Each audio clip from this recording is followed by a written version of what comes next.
what I really enjoy by cycling long distances by myself is that I know that there is no one that's going to come to solve any problem if there's any problem that arises. And I love this life reminder that yeah, that's fine. Nobody's going to come. I don't need anyone to come. I can manage. It's you make decisions much faster.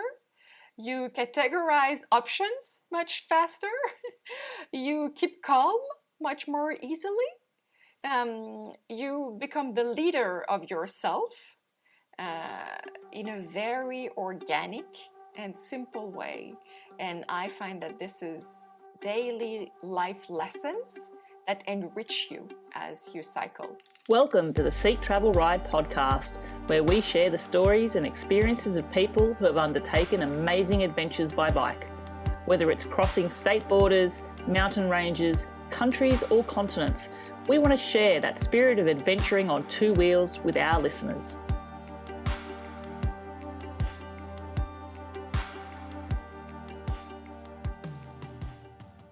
Welcome to the Seek Travel Ride podcast. I'm Bella Malloy, and today I'm really excited to share the story of our guest, Dr. fLorence Cotel.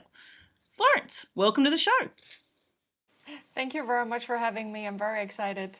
Great. So, Florence, what I like to do with my podcast, and I ask this of all of my guests, is a very simple question at the start, and it is, can you please describe the very first bike that you rode? Yes, I very much can. This was a bicycle that was up for rental in the city of Copenhagen.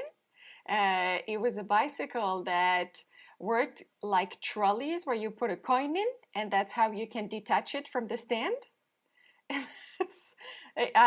The story is that I moved to Copenhagen when I was 25, and I didn't know how to cycle. I had never been on a bicycle, and I didn't want to say it to anyone because I was very aware that it's unusual, especially in Denmark, to be an adult and not to know how to cycle. So I took this bicycle at night, and I was teaching myself when everybody was asleep. So it's quite an unusual bicycle to be a first bicycle. Oh, that story in itself is actually quite a magic one to hear.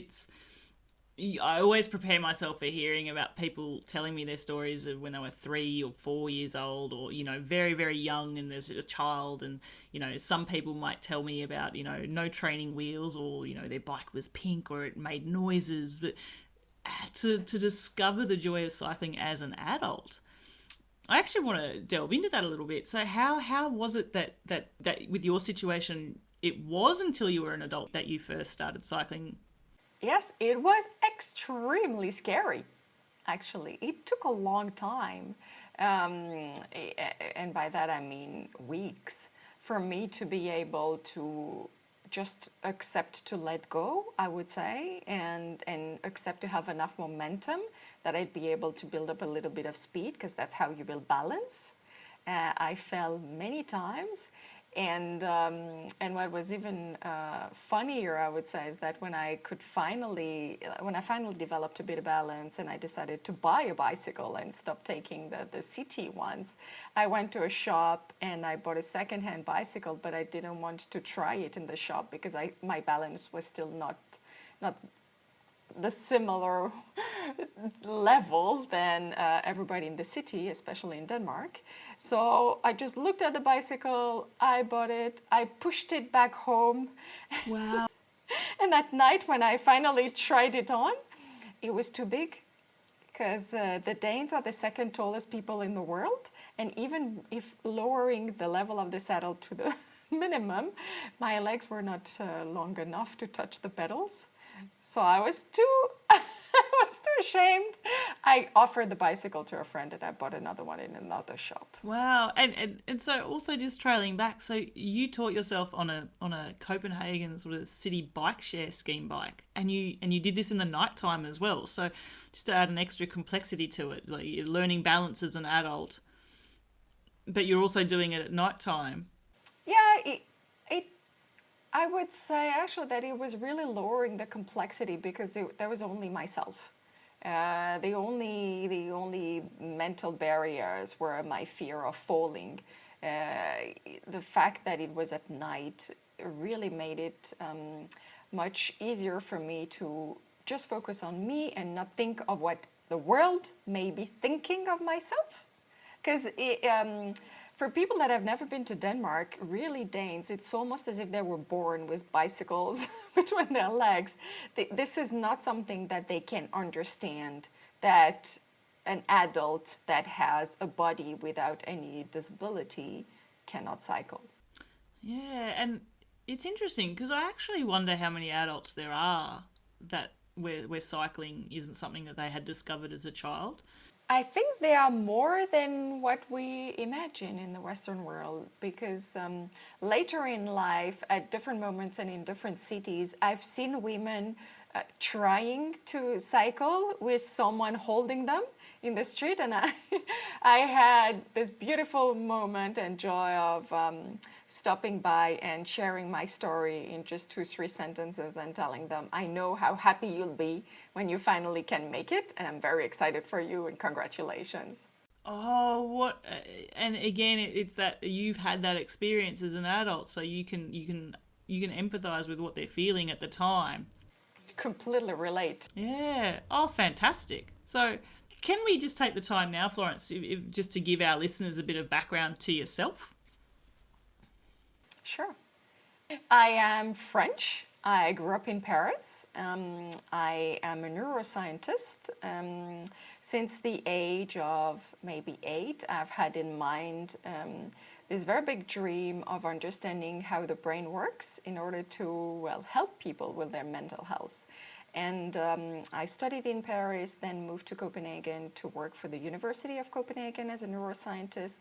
And after learning to cycle by myself, I went on a long trip and cycled from north to south of South America to finally be able to say that now I had really developed the balance.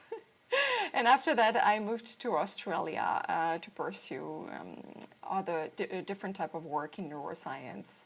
And I've been living in Australia now for 10 years and working on different projects, mostly at the moment helping very different types of scientists to connect across disciplines, across institutions to tackle more complex problems together.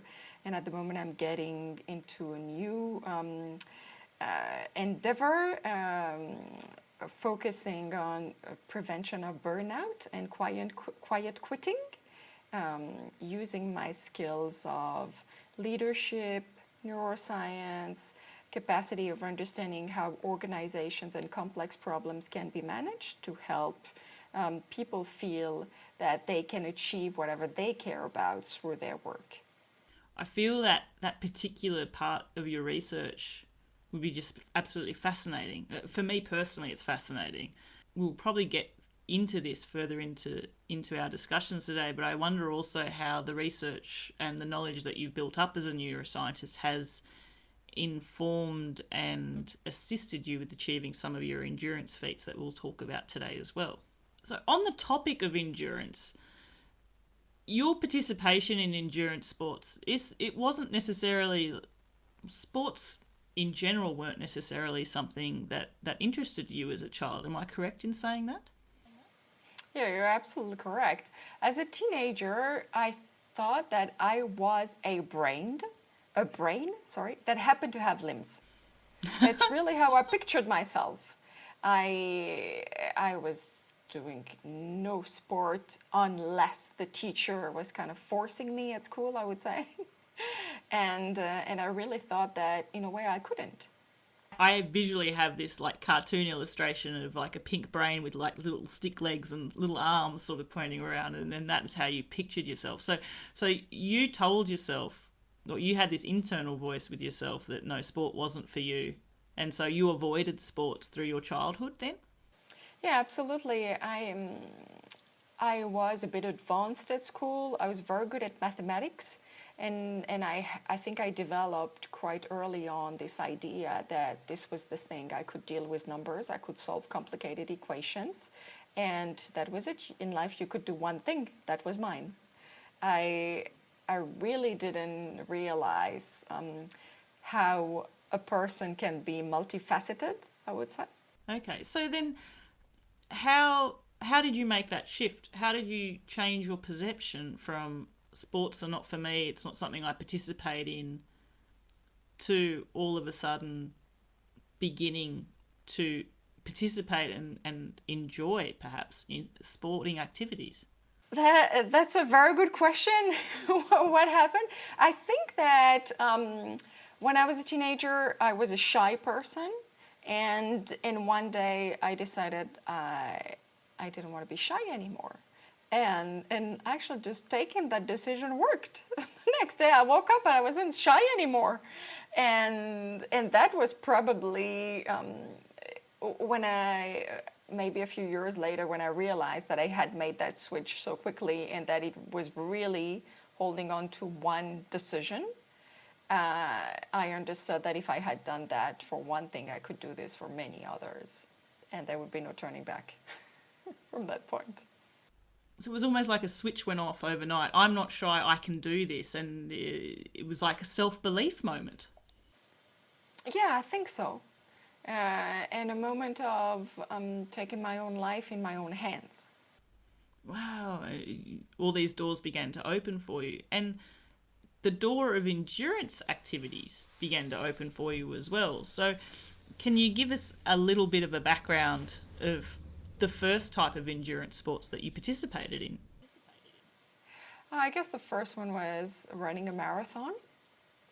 And that would be very much linked to, well, to my move to Denmark because as I was studying and working in France, it's very common to work very long hours and nobody sees this as an issue. But in Denmark, the culture is very different and Danes are extremely productive. It's quite phenomenal how much work they can get done in a few hours. And that is because they want to leave work early and focus very strongly on their family, their friends, their leisure. And so everybody was almost putting pressure on me at the university telling me to leave work early. There was a professor that was telling me, you work too much, go home. And I started being bored, and I really felt I was extremely active in France. I was volunteering for the French Red Cross. That's something I did for a decade. As I was studying at university, I was also working in a supermarket to earn money. I had many friends. I was also volunteering in a research lab during my studies. My schedule was full on. And in Denmark, I didn't have the number of friends. I was not working 80 hours a week in the lab. I was earning money, so I didn't need to do a student job anymore. So I developed other interests, and that's when I realized that I could cycle, I felt like kind of pushing another door.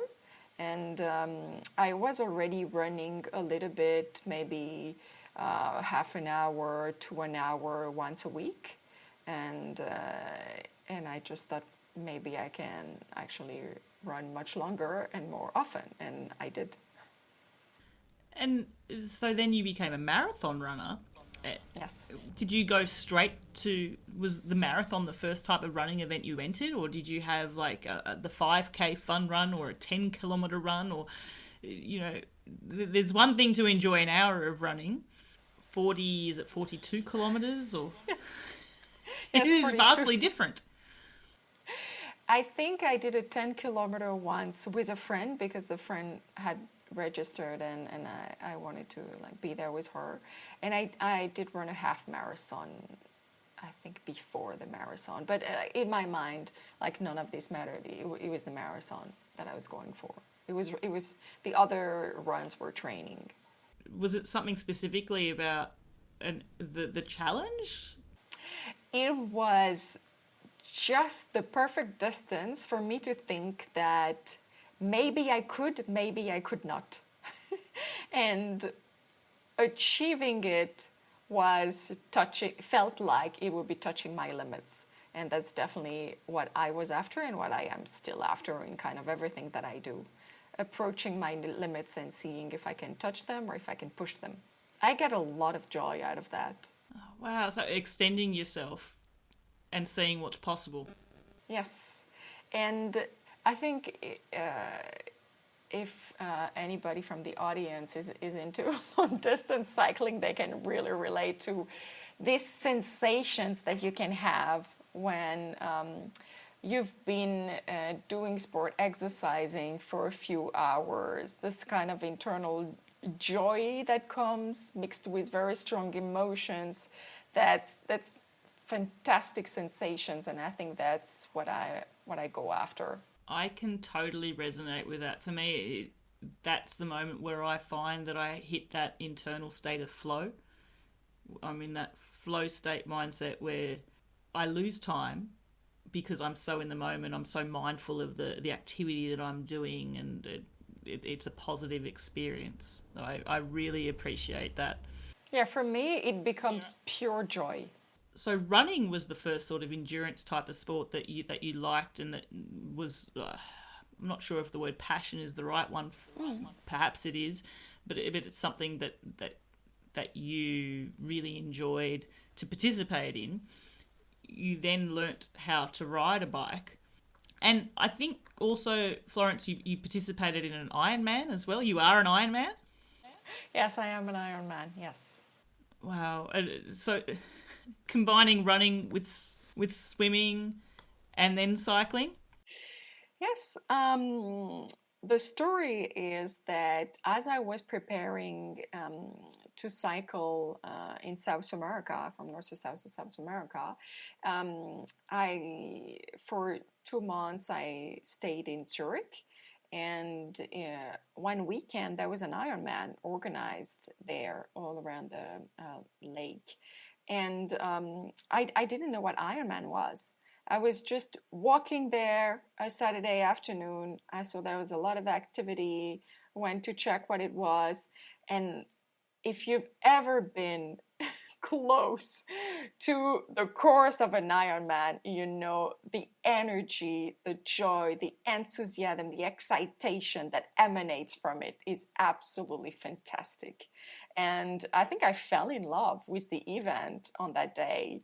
And I was preparing to cycle thousands of kilometers in South America, but my mind was already after my mind had already done that and was thinking of how I could prepare for the Ironman that I was going to do when I'd come back.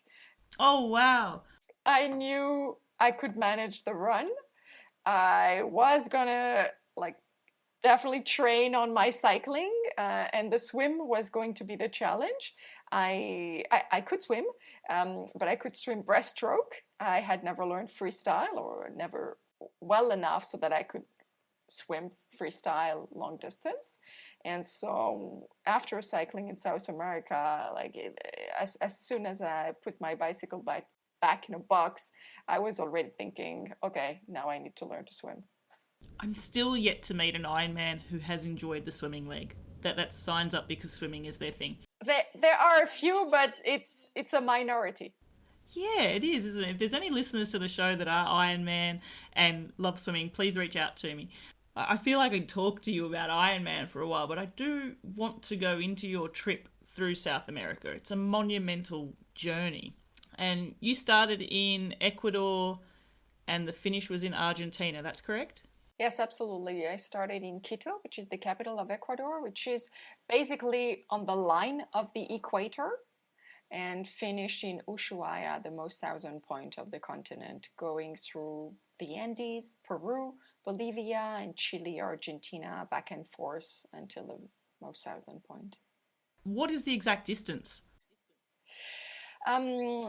So I went there with the person that was my partner at the time, and the deal between us was that we were not going to carry anything electronic. We had no help whatsoever. So we didn't have any computer nor sports watch, but just trying to look at the map, that's about 12,000 kilometers. The idea of not collecting or traveling with anything electronic, was that because you wanted to make this a purely organic experience? Yeah, I should say we did have a camera. but no help whatsoever. Absolutely, something very organic. And also, a lot of people feel the need of sharing online exactly their distances, their speed, the time they spend on the saddle, and we really wanted our experience to be for ourselves, and not, as we were cycling, not be thinking of what anyone would say about it, positive, negative, whatever. Just keep the experience where it was and live in the present.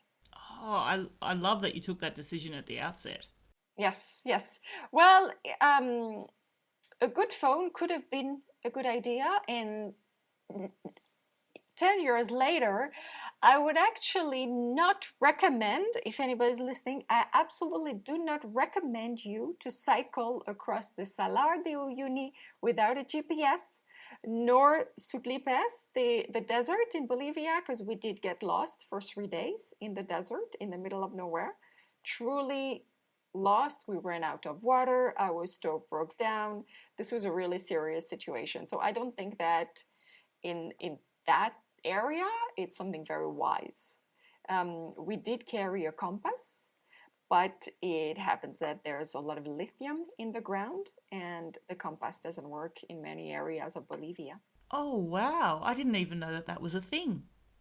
Yes. That's why a GPS can actually be good. It's interesting because I actually have it as a question I wanted to ask you, and I feel like I'm going to ask you this now because that trip, from, I think you describe it as cycling from the middle of the earth to the end of the earth or the bottom of the earth, I think. Yes, absolutely, because the line of equator is basically the middle of the earth, and Ushuaia is called, has the nickname of El Fin del Mundo, the end of the world. Yeah. I love that you've taken on a challenge that's taken you from Middle Earth to end of the world. I think that's great. This large route, it's got some challenging environments in it as well. So, and you mentioned the troubles that you had there in the desert. You're also coming across, cycling at altitude as well. Absolutely. And I had no experience whatsoever in that. And I had altitude sickness the first time that I reached above 3,000 meters high. Luckily, the first time was in Ecuador. We didn't stay that high for very long. And I think the second time when we came back up in Peru to altitudes above 3,000 kilometers, in Peru, you are constantly in the north part, you're constantly going very high, dropping down to 2,000 meters, back to 4,000, back to 2,000. So you don't stay for very long in altitude. It's back and forth, I would say. And I think that this was a good preparation for then Bolivia, where we stayed for a long time, over months, and then Chile, Argentina. In total, probably spent 2 months in a row at a like flirting with 4,000 meters high. Wow, that's phenomenal. Can I ask, did you go to South America from Copenhagen? Yes, well, I just spent two months in Zurich, and then yes, yeah, absolutely. Oh, because I was going to say your base training then was was not very high at all, and then all of a sudden, Ecuador at the very start of your trip has quite high altitude. Yeah, absolutely. Quito is, for what I remember, 2,800 meters high, I think. Yes, we were straight into it. You would have known this before you started, so were there preparations that you had in mind, or was it like the rest of your trip, this was going to be an organic experience? Yeah, there was some preparation for sure, managing the distance, like physical preparation, just to be able to manage physical exercise on consecutive days and for a long period of time. Then regarding altitude, there was definitely none because it's quite tricky to take yourself to places that would be of high altitude in Europe, I would say, for long enough. And we had done a 4-day trip to Cyprus in order to train cycling in hills. That was definitely very limited, just enough for me to know that I did not like it. So I was not looking forward to that part. I could tag team with you. I love hills. It's the flats that do my head in. No, I can stay on the flats for a very long time. But the hills, I find that, well, I mean, I've grown to, at some point, if you go for really long distances, you end up loving everything, I think. And you know how to manage yourself so that you can enjoy whatever comes. And I've definitely learned that. But if I can choose, yeah, I'd probably go flat. What about if it's windy? Yeah, would be my definition of hell, probably.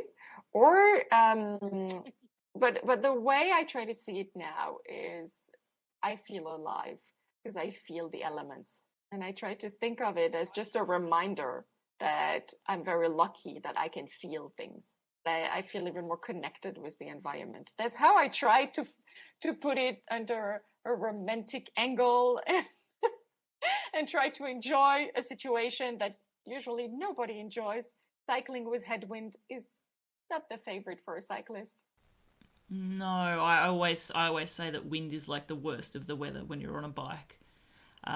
But I also, just hearing you there, and it's something that's coming through already. It's that mindset, and it's that, that perception change. Just as you told yourself when you were younger, you're not shy anymore, you can do these. Now you have this strategy where you're telling yourself, yeah, it's windy, but that means I'm alive and I'm feeling. And so it's that changing that perception of what may perhaps be an uncomfortable situation into a, no, it's totally okay and manageable. I love that. You have a quote on your site which says, if you have a goal, you have a sun to show you the way out of any desert. I love that. Can you take us back to that scenario in the desert, being lost there? Yeah, absolutely. So in Bolivia, we crossed the desert. It took in total 11 days. It should have taken 8 to 9. And that is because at some point we got completely lost. What I have to explain is that there are no roads, there are tracks. And if there's if there are too many tracks, then it's the same as having no tracks at all, because you absolutely do not know what to follow, where to go.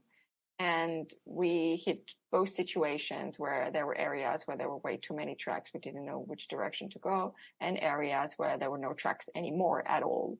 And for 3 days, the only way that we could manage and keep on going without a GPS, without a compass that would work, was just to stick to our goal. That was to go and reach the most southern part of the continent. And the way to find the south is just to follow the sun. And that's when we finally found a track, and then we came out of the desert and I saw asphalt. I kissed the road. Because it really felt like we were safe, and we were going to find food, and we were going to find clean water, and we were safe. We were back on track. And I thought of that experience many, many times in life, because I think everybody at some point feels like they're crossing a desert. And I managed to get out because we had a very clear goal. And thanks to that, we had a direction. And I think that each time that we feel we're lost in the desert, if we can go back to our goal, then it's like the sun that can show us the direction, where to go, where to keep on pushing to find the exit. Florence, there's people who come across affirmations, or sayings that resonate for them, and they're random things, but to have such a strong experience which has become that life affirming affirmation for you, wow. And I have a few pictures of myself pushing my bicycle or trying to ride my bicycle in this desert. And for a lot of people, it looks like a beautiful landscape, such an enjoyable experience. For me, it will always resonate as what I can take myself out of. The type of obstacles that I can travel through, that I can manage, and what I can achieve once I'm out. Personally, what I take from that as someone who has experienced cycle touring before, the element of not having a choice but to problem solve. It's almost like when you go on a cycle tour, you don't realize it at the time, but it's almost like you've booked yourself on a crash course in problem solving and adaptability. It is. And that's what I love about it. You put yourself in a situation where you know no one will come. And when you have that certainty, magically you remember that actually you don't need anyone to come. All the solutions are already in you. I didn't realize that lithium impacts the ability for a compass to operate. I thought a compass was like the old school, way that... No, because it's magnetic. So, Florence, that experience of crossing an entire continent in South America, when did that occur? When I turned 30, so 10 years ago. You've drawn on so many of those experiences now, haven't you? Yes, I think it enabled me to fully understand that the limits in life are the ones that you set yourself. That we are our own limit. Absolutely. So it means that if you don't want to set any limits, there are none. So when you reached the end of the world in Ushuaia, in Argentina, what were you thinking at that point? Ironman! You had already had your next goal. Yes, but it took about 7 months to cycle from north to south, and I am somebody that really absolutely love neuroscience. This has never been like what people may call a job. An occupation. This has always been something that is almost a part of me, and I was extremely eager to get back into a lab and do experiments and read scientific articles that may seem very boring for some, but keep me extremely entertained. So when I reached the end of that journey, I was very emotional because there's always a very strong mix of being extremely happy to finish and at the same time being very sad that it's over. But to that cocktail was also added a very strong, like almost craving of more intellectual activities and getting back to what I had been doing before and getting back on the track of my neuroscience dream. With sprinkles of Ironman, because I knew I was going for it. How did you go in the Ironman? It took a long time for reasons that are actually not really linked to sport, more like material reasons and a few social things. But it took me 5 more years, I think, because I did other things in between. But I absolutely loved it, and now my goal is to still be doing Ironman at 80. I recently found out that there is an ultra Ironman. Yes. Have you heard of that before? Of course, this is the next thing I'm preparing. We might need to have you on as a guest again so we can talk about your lead up and your experience with that. That would be fantastic. Florence, you talk about how neuroscience and your research is just a part of your identity in your life, and that is ultimately what took you to move from Europe across over to Australia. If I fast forward a little bit, you joined the 7th cohort of Homeward Bound. Yes. Can you explain a little bit about that? Homeward Bound is a leadership program for women for climate action. Basically, Mother Nature needs her daughters. The idea is that if we had more women at decision-making tables with a bit more confidence, maybe the leadership style adopted around the world would be a bit different and other types of decisions would be made. And long-term consequences of our actions may be taken into consideration a bit more often. So the Homeward Bound program really helps women from around the world who are from a science background come together. Every year they select 100 women with a science background from around the world to join a cohort, and for a year there's online sessions about leadership, a lot of reflection as part of groups and self-reflections, and at the end of the year the program concludes with a 3-week trip to Antarctica, all together on a ship, in order to practice leadership in a difficult and challenging environment. Very different to the desert that you found yourself in South America. Very different when you think of the physical environment, but when you think of the symbolic environment, that may not be that different. The challenges can be the same. So it came, Florence, that you joined this cohort in Homeward Bound and you were selected to be one of those 100 women. And so then that was the start of a new goal for you as well, wasn't it? Yes, I've always thought of myself as a neuroscientist, and I never thought particularly of what I could do for climate action. I think that everybody always has to pick their fights, and I thought that maybe that wasn't my fight.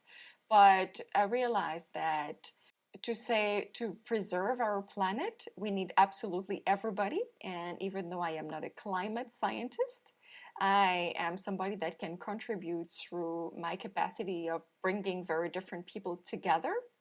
And I think that's what the Homeward Bound has helped me realize. And I feel extremely blessed almost to be connected with absolutely amazing women from around the world.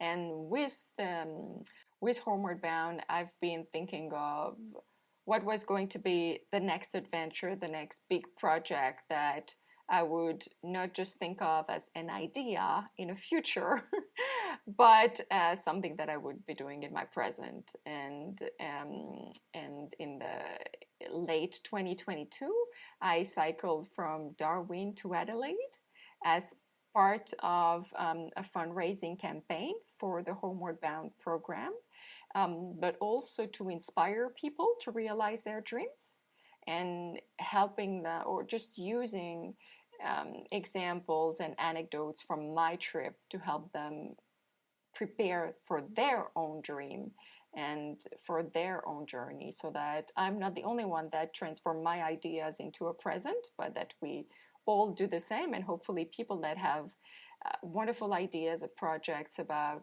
things that could be done for climate action just to realize them now and not just in the future. And I guess in terms of touching on that environmental theme as well, and also in challenging landscapes, you sign up on this dream of, well, I guess crossing another continent. In Australia, it's a vast space, and as an Australian, I haven't immediate appreciation of that environment that you're setting out to traverse. From Darwin to Adelaide, there is vast amounts of open nothingness and desert and extremes. So I guess there's an element of being in Mother Nature and witnessing the climate every single moment of that day as well. Absolutely. And before going, everybody was telling me, oh, you're going to go for such long stretches of nothing. And I really disagree with that, because that's when you're in the middle of what seems to be nowhere that you realize that it's so full of so much that you just never have time to appreciate. And being by myself in what others described as long stretches, I was actually fully surrounded by nature and its diversity. Is that another example of that perception switch, of that mindset that you were talking about as well? Completely. I think that because I'm a neuroscientist and I worked at some point on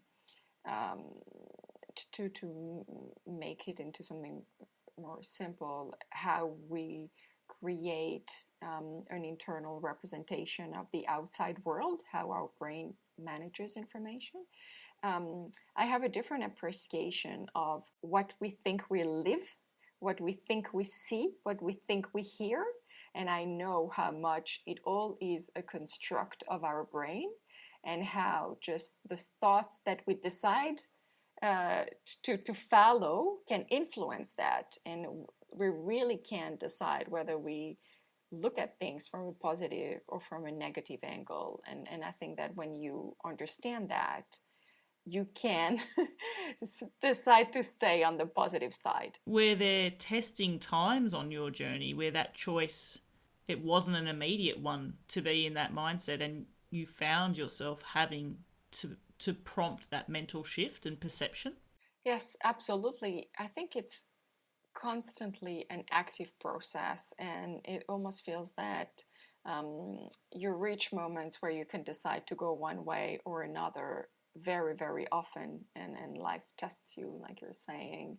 I think so to describe a bit this trip, going from Darwin to Adelaide is really going from north to south of Australia, crossing the center that is a bit like a desert. The outback is very remote. And the difficulties that I faced were twofold: heat, wind, heat in the north, wind in the south, and both definitely test you. I also arrived, my big dream was to reach Uluru, also called Ayers Rock, that is at the very center of Australia, on a bicycle. I had been there by car twice, and I really wanted to reach it on a bicycle, which I did. But when I arrived, it was pouring rain, and this was the moment that I had been dreaming of. I had been thinking of doing this for 6 years before I did it. And so it was really the moment that I had pictured. I had imagined almost the dance that I do, everything, and it was pouring rain, and I had to take off my raincoat and the shoe covers and everything. And instead of thinking, spiraling down and thinking, oh, it almost never rains there. It almost never rains. I thought, how lucky am I? It almost never rains. And I felt really proud of myself, I have to say, that moment, because instead of thinking my dream has been kind of stolen from me, I thought, no, life is giving me an even better picture than the one I had imagined myself. And in terms of that environment and setting and that picture, as an Australian, I've not been to Uluru as yet. It is a destination I definitely want to go and visit and connect with, but I have seen beautiful images and videos of Uluru in the rain. Yes. And it transforms like this massive rock. I'm sure that's not the technical term for it, but this big geological structure that's unlike anything anywhere else on Earth just transforms magically with the rain, doesn't it? Yes, it does. So to add up to my story, on the way leading up to Uluru, it was pouring rain. It stopped just when I arrived, and so the following morning when I went to see the rock after settling down in the resort, which is kind of like the checkpoint that you have to stop and follow, it wasn't raining anymore, so I didn't I didn't get to see the waterfalls on the rock, which is the thing that everybody says is absolutely magical. But I did get to see a bit of like drizzle on the rock, and it is fascinating how it's a very orange-looking rock on every postcard, which it is when the weather is very good, which is most of the time. And as soon as it drizzles a little bit, it changes color completely. And it is a very, very special place. It forces you to be almost spiritual, because after cycling for so long in extremely flat environment, seeing a rock so big being erected in the middle of nowhere it makes you ask yourself a lot of questions. What sort of questions? you almost ask yourself questions about life. It's a very interesting place because a lot of people stick around there, and a lot of people are that come visit it and stay for a few days are at kind of pivoting moments in their lives, and it's the center of the continent, and it almost feels as if people were going there to try to find what's at the center of themselves. Florence, there is an event called Race to the Rock. And you may have come across it before, but it actually, each year it starts from generally from a different capital city. And the idea is for riders in an ultra cycling event to ride from that city all the way to Uluru. If you're tempted to push your endurance boundaries to a very different type of cycling, maybe look this one up. I thought, and there's a run also from Alice Springs to Uluru. Oh wow, trail running. For me, the outback is something that I enjoy even more if I'm not by myself, but with myself. You see yourself as your own company in Yes. that way. And I'm very social, but Are you social with yourself? yeah, I'm social with myself. I'm an extremely social person in life. But there are experiences that I want to enjoy with myself, and that means just myself. So this journey that you took from Darwin to Adelaide through the centre of Australia was different for multiple reasons to your experience touring through South America. One of the real contrasts there is that this time you were travelling on your own as a solo female traveller. What was that experience like?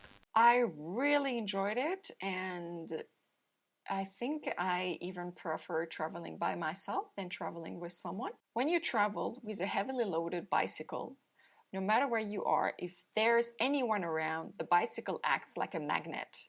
Everybody comes to you.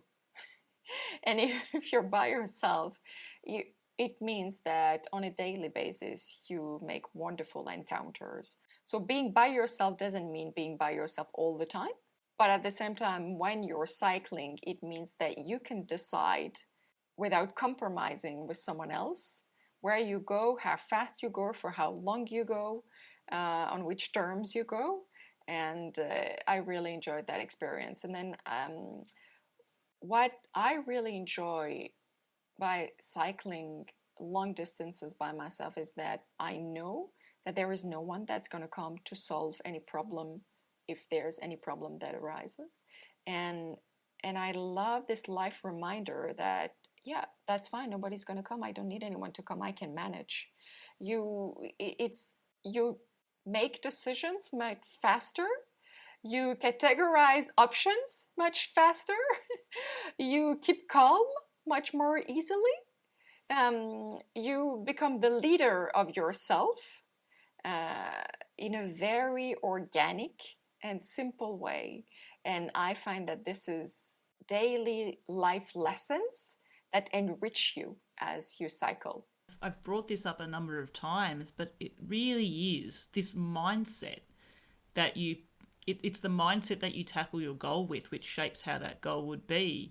And I myself, I've undertaken tours, and I have undertaken my ultra cycling event, which I did solo as a solo female traveller. And perhaps this is more as an anxious person. My mindset shift needs to make a different connection and a different switch, because as a solo female traveller, I hit myself with my own roadblocks, which is those of threats and perceptions of threats and perceived threats. Did you ever have that at all before you set off? I think it always comes at some point, mostly because people throw those at you. When you're a woman and you say that you're going to go somewhere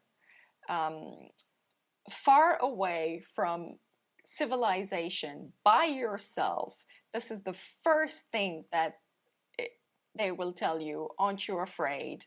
If anyone comes, what are you going to do? How are you going to manage? And I always found that these were people's fears. They were not my fears. Because when there's no one, there's nothing to be afraid of. And in the outback, there's no one. And I was camping in the wild by myself. the deal with myself was that I'd make sure that nobody would see me when I came out of the road, so that I knew that no one would know I was there. If no one knows, you're safe. And I do agree that it can happen that for any kind of strange reason, there's this one person somewhere that actually saw you. But this is so unlikely to happen that I call that bad luck. And bad luck, you can have it absolutely everywhere at any time. And I am not going to build my life being afraid of the bad luck, because it's always going to be there. So I don't think this should change my mindset. This should change my plans in any way. I just accept maybe one day I'll have bad luck in my life. But if I don't try to prevent it all along, I will have done a lot of amazing things before it comes. It's that sort of, you've taken that own level of, it's not that you've gone into that blind, it's you've considered it, but also in a way problem solved already or risk managed it in your own mindset about, well, this could happen and this is how I'll make sure that I prevent this scenario from being a problem for me. That sort of scenario of pre-planning, making sure people aren't seeing where you're camping, and not being blind to the potential concern or potential threats, but actually finding a way to deal with them and seeing that it's not a deal breaker, that you are able to take this journey. Yeah, absolutely. A plane crashing, it is extremely unlikely to happen, and I do agree that if it ever happens, that's really dramatic, but you're not going to organize your entire life considering something that is so unlikely to happen, and having being the victim of an aggression in the outback when nobody knows that you're there is extremely unlikely to happen. And that's why I decide to call it bad luck, and this is not going to dictate my life. I'm going to borrow that expression from you for me. Go for it. Don't let bad luck, this perception of bad luck, to dictate the choices that I've made. I love it. I also probably wouldn't watch the Blair Witch Project before, wild camping in the outback. I haven't seen the Blair Witch Project. Everybody was talking to me about Creek something movie. I forgot, Wolf Creek. Yes. Oh no, I don't do horror movies for. But this is based on true events, and so apparently there was one serial killer in the outback who had several victims that were backpackers. But again, considering the millions of people that have traveled in the outback, if there was one serial killer, that is what I call extremely unlikely to happen. And then it falls in the bucket of bad luck. And something that you have yourself gone through the process of preparing and risk managing for. If I was to actually draw back on that idea of preparing yourself once you've committed to a goal, to how you will complete that and thinking of things, how did you prepare, I guess, yourself and your bike for this type of tour? Because the terrain that you were on, was it was it purely asphalt roads? Were there a lot of dirt tracks as well? I decided not to go on the dirt tracks, so there always are a little bit, but the proportion was ridiculous, like insignificant. I decided to stick to the highway, simply because I didn't want to take months to do this. Because this was one project, part of many others, I would say, in my life, and that was really the reason. And also, I think anybody that got lost for days in the Bolivian desert has done enough cycling in deep sand for life. You don't want to be in a situation where you're trying to determine which dirt track you need to be taking. Yes. But because I did stick to the asphalt most of the time, I knew that the risks of having any mechanical problems with bicycle were less. But I still prepared, trying to think of what may break, what may need maintenance. What kind of spare parts I had to carry with me. as a woman, I really wanted to make sure that I would be able to manage everything myself on the bicycle, um, because I really dislike when someone comes and tells me that I need a man to repair something on my bicycle. I don't need a man, I need tools. Or a person that knows how to repair something. Maybe I don't know how to repair, but that's not necessarily a man. And so I thought this was actually really important for me to show that I just carried my tools, my spare parts, and I had no problem whatsoever on the bicycle that I built myself. I do the entire maintenance myself. I prepared it myself, and we managed, the two of us together, this 3,000 plus kilometers. It's another thing in your repertoire and your own toolkit is bike maintenance, and you get to put that to the test straight away because you have to dismantle and pack your bike for flight or for travel, and then actually put it together as well. And I think it's empowering and also emboldening as a female cyclist to know that you can do your own repairs. I think that's great because that again helps you in that mindset of, you've done that preparation, so things may happen, but you're ready for them. Absolutely. You mentioned earlier, Florence, that traveling in this manner sometimes becomes a magnet for other people. But you also, and it's another example of your mindset, use this as the power of encouragement and in interactions with people. Can you explain what I'm talking about there? So the whole idea of this One Dream Down campaign, even though I was alone on the road, I feel that I was I was one of many, and I have met many people that told me, "Oh, this is wonderful what you're doing. I would not be able to do this. This sounds like too much." And I think that when there's more encouragements and more examples of something that seems a bit too extraordinary, when you provide more examples of people that are doing similar things, then this dream becomes less extraordinary, less inaccessible, less crazy. And the One Dream Down campaign is about being able to say, one dream down, a million to go, and keep on thinking of the million other people and the million other dreams that they're going to realize. And I've been wanting to encourage other women who are cycling long distance to help them keep on going, and at the same time help raise awareness that they're everywhere, and that cycling long distance as a woman isn't something that extraordinary, that it can be achieved by many, if any, potentially. And that if it's not cycling that you dream of, any kind of dream that you have in mind is as accessible as cycling long distance.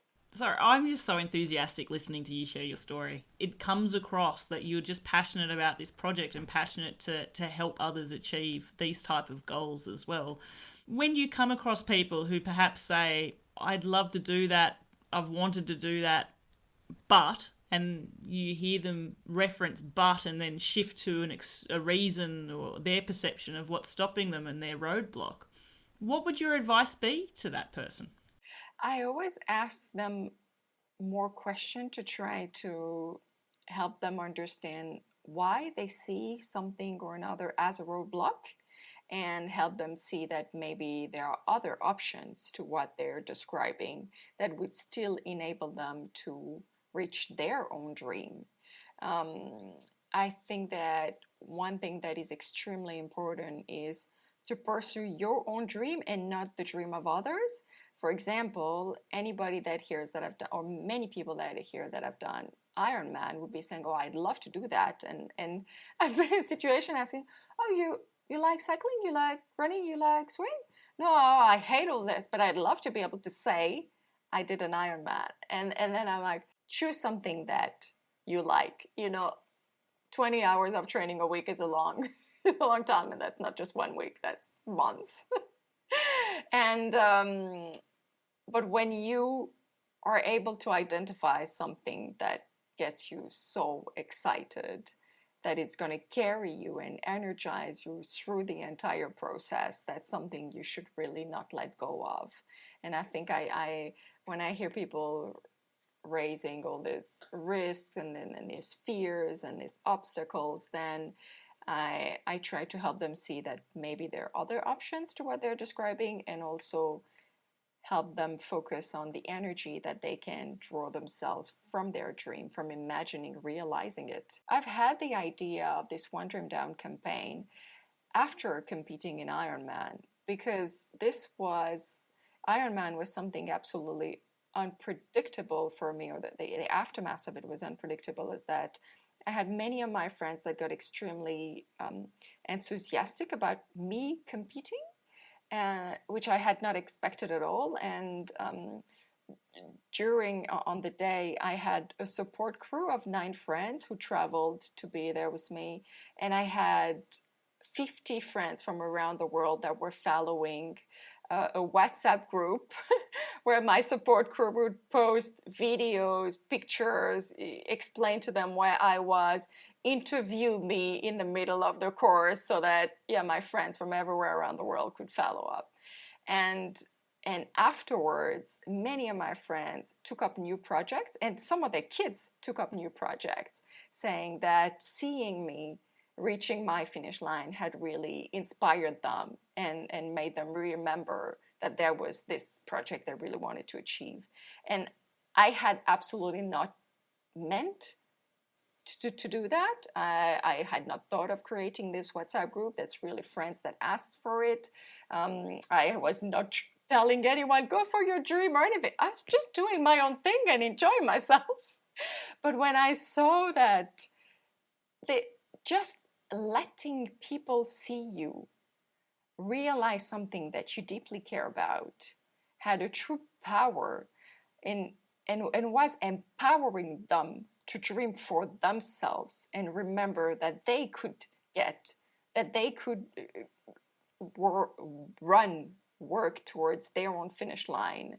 I realized that maybe I could do the same, but this time I could let people see me and actively remind them you can do it. I love that through your own personal cheer squad, that power of people encouraging you to reach your goal flipped around to then being the catalyst for them being something that made them realise that they would be able to achieve something similar, or their goal and their passion. And what helped that is what you were saying. You are very passionate about what you do, and that's why you've almost already reached the finish line when you've committed, because you're so passionate about it. It's not a chore for you. There's things you've needed to do to train and prepare and make sure you're in the right physical shape to endure. But because you are so passionate about it, it's not like a job. It's not something that's been very hard for you to be motivated for.